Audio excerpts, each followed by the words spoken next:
Rapid valves India limited ये company अपना IPO लेकर आ रही है। एसएमई कैटेगरी में अपना आईपीओ लेकर आ रही है। एंड जो इस कंपनी के प्रोडक्ट्स हैं वो जबरदस्त है।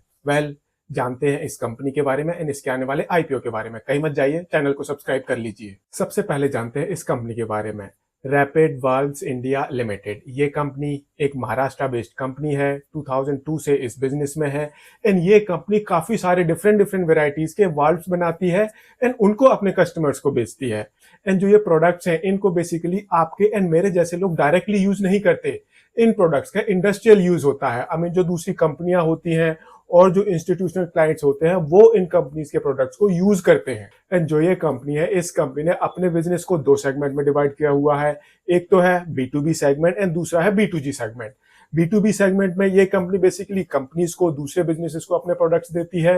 एंड B2G सेगमेंट में ये कंपनी अपने प्रोडक्ट्स गवर्नमेंट को सप्लाई करती है। एंड अगर हम इस कंपनी की टोटल रेवेन्यू देखें, ओवरऑल रेवेन्यू देखें, तो अप्रोक्सीमेटली 98.5% रेवेन्यू वो इस कंपनी की B2B सेगमेंट से आती है एंड अप्रोक्सीमेटली 1.5% रेवेन्यू वो इस कंपनी के B2G सेगमेंट से आती है। एंड यहाँ पर मैं आपको बता दूं दैट अगर आप इस कंपनी की क्लाइंट लिस्ट को देखोगे तो वहां पर आपको काफी बड़े बड़े ब्रांड नेम नजर आ जाएंगे।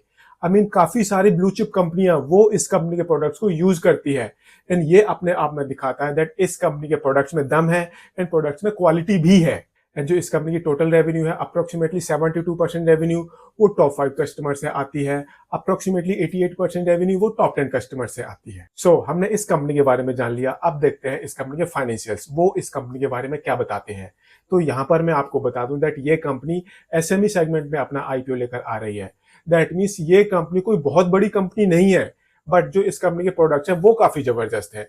तो बेसिकली जो इस कंपनी का एसेट बेस रहने वाला है, रेवेन्यू बेस रहने वाला है, वो थोड़ा सा कम ही दिखेगा आपको, बट प्रोडक्ट्स में क्वालिटी दिखेगी। एंड अगर हम इस कंपनी का एसेट बेस देखें तो मार्च 2022 में इस कंपनी का टोटल एसेट बेस था 12 करोड़ रुपए के आसपास। अगले साल ये बढ़कर 16.57 करोड़ रुपीस तक पहुंच गया है। एंड मार्च 2024 में जो इस कंपनी का टोटल एसेट बेस है ये अप्रोक्सीमेटली 30 करोड़ रुपीस के आसपास पहुंच गया है। एंड अगर हम इस कंपनी की रेवेन्यू देखें तो वहां पर इस कंपनी के एसेट्स में और रेवेन्यू में थोड़ी सी आपको सिमिलैरिटी नजर आएगी। अभी मार्च 2022 में इस कंपनी की रेवेन्यू थी 12.15 करोड़ रुपीस की। अगले साल ये बढ़कर 16.43 करोड़ रुपीस तक पहुंच गई है। एंड मार्च 2024 में इस कंपनी की टोटल रेवेन्यू ये 36.61 करोड़ रुपीस तक पहुंच गई है। प्रॉफिटेबिलिटी देखते हैं। मार्च 2022 में इस कंपनी ने प्रॉफिट कमाया था 29 लाख रुपीस का। अगले साल ये बढ़कर 46 लाख रुपीस तक पहुंच गया है। एंड मार्च 2024 में इस कंपनी का प्रॉफिट ये 4 करोड़ रुपए को क्रॉस कर गया है। एंड ऐसे ही अगर हम इस कंपनी का ऑपरेटिंग कैश रियलाइजेशन देखें तो मार्च 2022 में इस कंपनी ने अपने ऑपरेशन से 1.14 करोड़ रुपीस का पॉजिटिव कैश जनरेट किया था।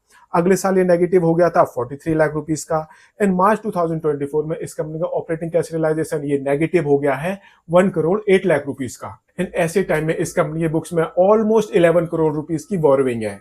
इस कंपनी की रेवेन्यू बढ़ रही है, प्रॉफिटेबिलिटी बढ़ रही है, बट ऑपरेटिंग कैश रियलाइजेशन थोड़ा सा कंसर्निंग है बिकॉज वो नेगेटिव हो गया है एंड नेगेटिव ही बढ़ता जा रहा है। बट अगर हम इस कंपनी के मार्जिन देखें तो जबरदस्त मार्जिन है B2B कंपनी के हिसाब से। आई मीन इस कंपनी के जो EBITDA मार्जिन हैं वो 20.15% के हैं। 11.32% के इस कंपनी के पैट मार्जिन हैं। 53.88% की इस कंपनी की रिटर्न ऑन इक्विटी है एंड 29.88% इस कंपनी की रिटर्न ऑन कैपिटल एम्प्लॉयड है। तो मार्जिन इस कंपनी के जबरदस्त हैं। अब हम इस कंपनी का आईपीओ साइज देख लेते हैं। इस कंपनी का टोटल आईपीओ साइज है 30.41 करोड़ रुपीस का सारा फ्रेश इशू कंपोनेंट है। 210 रुपीज से 222 रुपीज का प्राइस बैंड है। 600 शेयर्स का लॉट साइज है।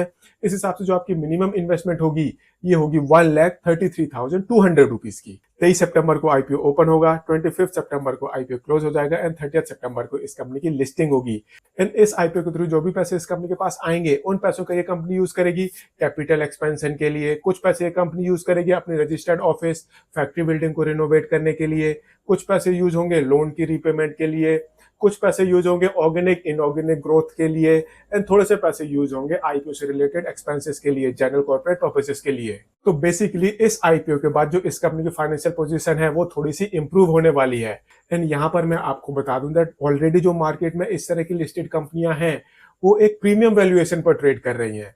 तो देयर आर चांसेस दैट इस कंपनी के आईपीओ को अच्छा सब्सक्रिप्शन मिलेगा, बम्पर लिस्टिंग हो सकती है। बट कंपनी छोटी है, एसएमई सेगमेंट में ये आईपीओ आ रहा है तो थोड़ा सा केयरफुल होकर अप्लाई करें। मैं इस आईपीओ को अप्लाई नहीं करूंगा, आप अपना डिसीजन केयरफुली लें, इन इन्वेस्टमेंट एडवाइजर से कंसल्ट करने के बाद लें। बट अगर आपको ये वीडियो पसंद आया हो तो इसको लाइक शेयर जरूर करें एंड चैनल को सब्सक्राइब करें। Thank you.